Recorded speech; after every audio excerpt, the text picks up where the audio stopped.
Hello Star Citizens, Buzzkiller here, and welcome back to the Dual Joystick Setup series. In this video, I'll be going over my recommended dual T-16000M bindings for Star Citizen Alpha 3.7.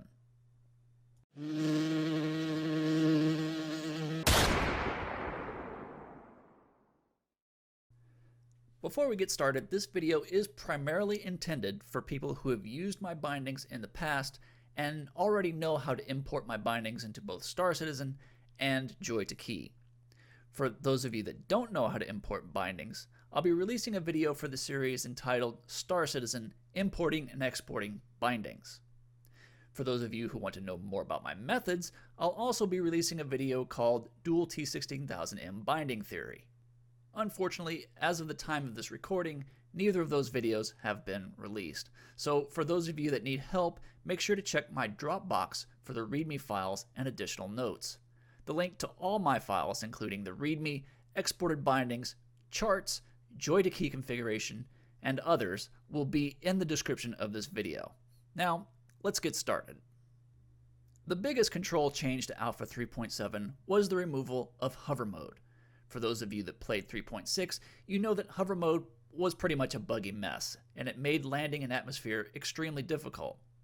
I personally like the mode, and I was kind of hoping that they would fix it in 3.7, but instead it seems they've removed it completely, and replaced it with a new system called Proximity Assist.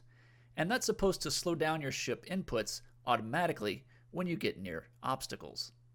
They've also given us a new button binding that, when pressed, manually rotates your ship VTOL thrusters from the vertical takeoff and landing position to the horizontal flight position and back. For ships equipped with VTOL thrusters, this allows the power of the main thrusters to be directed where it's needed most. In the current build, most ships can still hover fine without engaging the VTOL mode, though this will likely be corrected in the future. Now let's look at the changes to my bindings for Alpha 3.7. First, you'll note that I've added the VTOL function to button 9 on the left joystick. In order to do this, I had to move a few other buttons around as well. The power toggle function, which was on button 9, has been moved to button 8 with a modifier. The unmodified button 8 is of course flight ready mode. These two functions made sense to have on the same button, as they both have very similar uses. Next, in order to keep the landing functions together, I moved the landing system and auto land functions to left button 10. In 3.6, this button was used to activate the ship headlights, so I've moved that function to the right button 7. Right button 7 used to be the cycle gimbal mode function. However, since this function is more important than headlights, I decided to move it to right button 8, which is much easier to reach. Right button 8 was where the landing system was originally located in 3.6. And that's about it for the changes in Alpha 3.7.